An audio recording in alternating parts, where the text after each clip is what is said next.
So hello to all students. I am Deepika Saraswat, and I'll teach you the subject which is related with your operating system, Linux.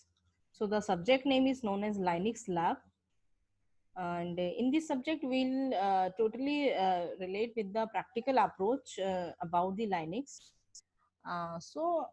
Here I have a video for you, which is uh, will give the overview about the subject, that why we are going to study that subject, and it's a kind of introductory video. So students, we'll move further and take some outlines here, that on which points we'll discuss here. So there are some important points for the discussion. The first very basic discussion that we have already discussed in our classroom. For example, you enter in a class and you have your first class for any of the subjects. So it's a target from the teacher side, that he should give you, or she should give you the basic and introductory approach about the topic or subject. So here I am just try to involve you in that similar manner.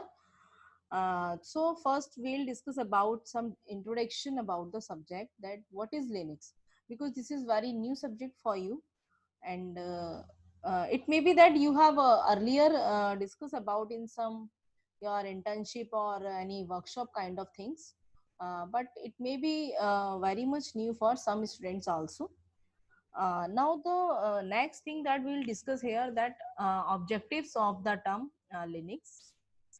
Now the next one, what are those points for which we should learn about the Linux? And I'll mention here some list of experiments, so that with the help of this experiment list, you should be aware that which kind of program you will create here. And at last we'll move some learning outcomes here, that what you have learned from this site, and we'll move some references also. So we'll move further here, and we just talk about the first point, which is the introduction of the subject.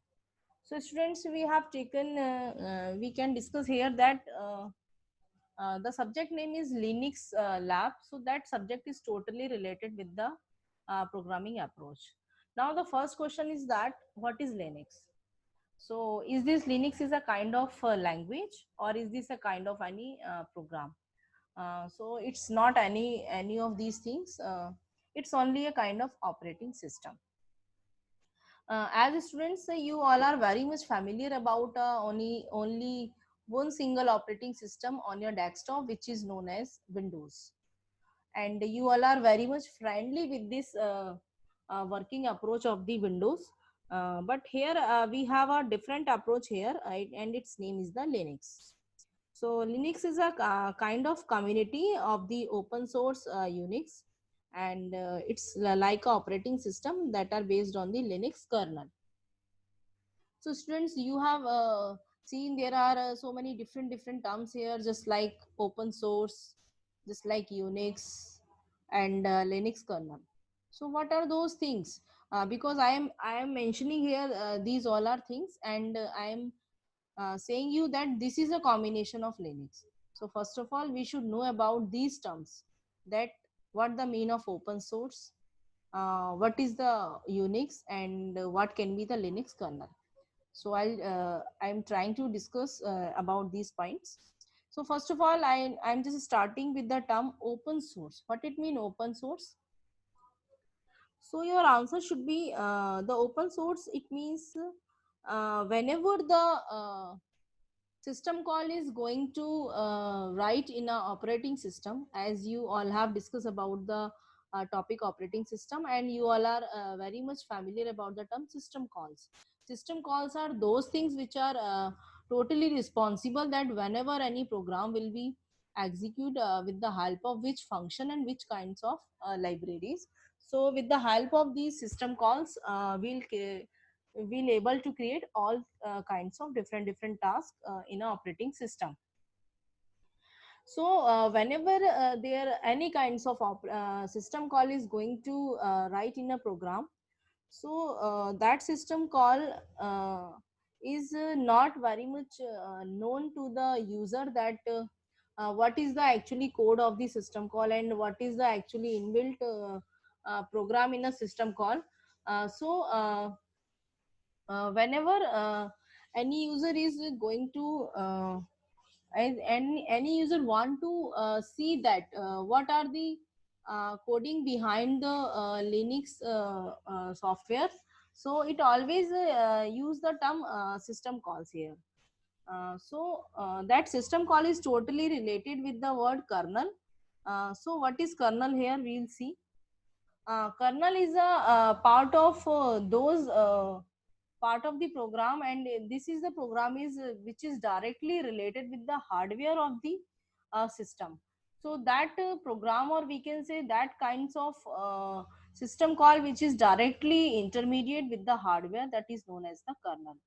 So all the task is dependent on the kernel capabilities. So where that kernel is responsible with the higher interaction with the hardware. So this is one thing.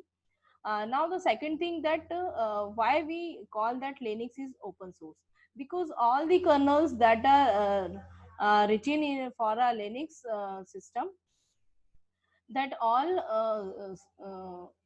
system calls can be easily taken out and find out from the user and developer point of view. So that is easily to take all these codes from the user side. So we can easily take the code of the kernel, and user and developer can take these code in their own language also. So the development of Linux facility is very much familiar, or we can say very much friendly approach for any new user.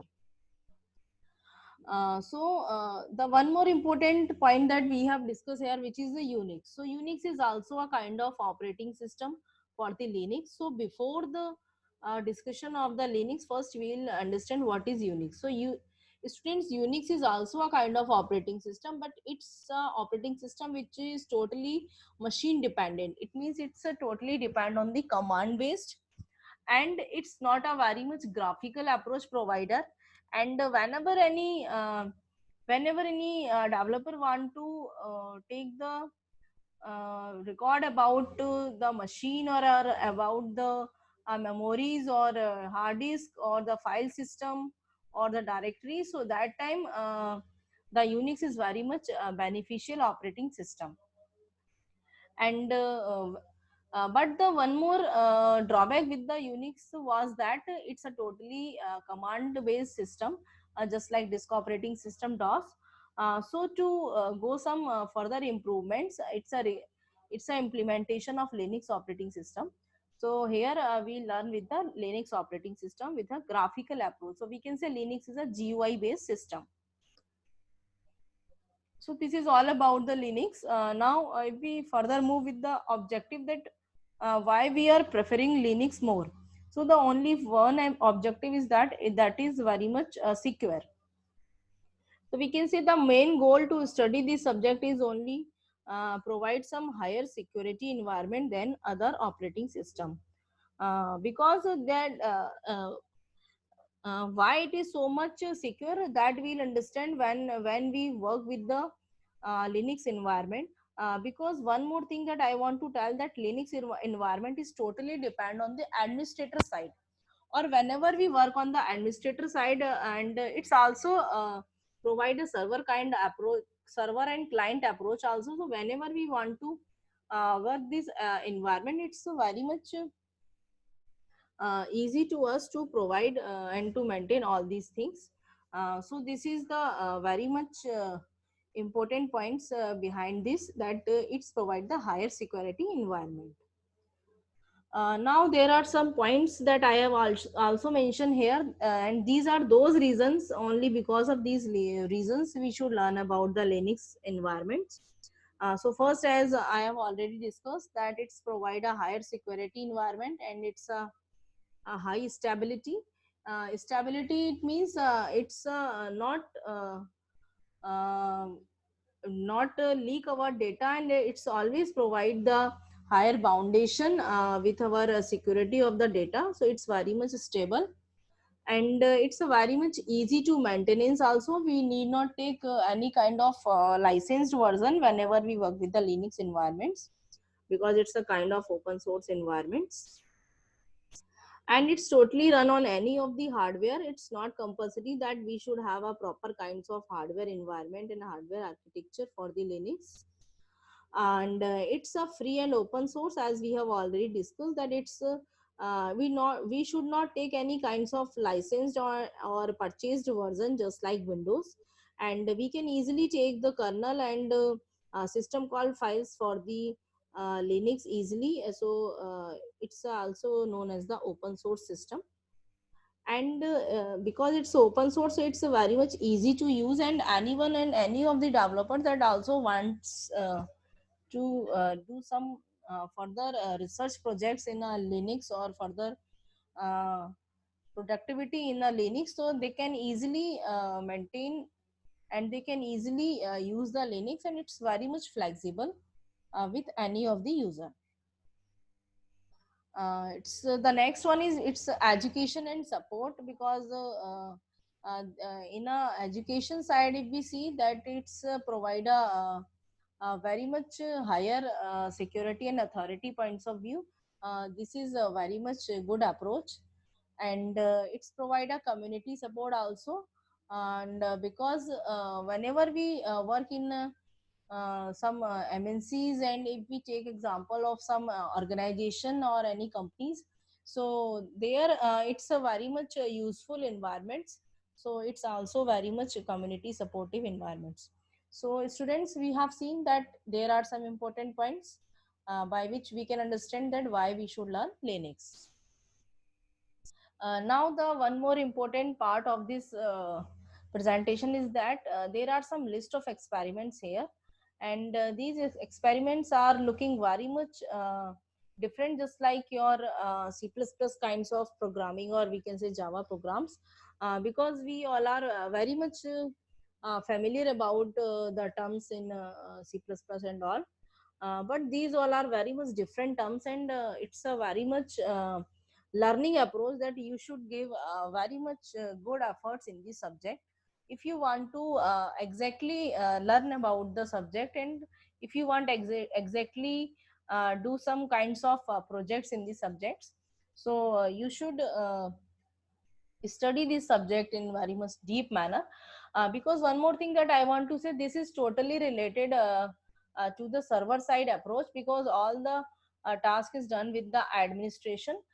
So first of all, any of the system will be convert in a form of administrative side, then any other machine can interact with it.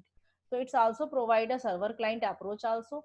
It means we should know the knowledge about the server client approach and server client model also. And we should be very much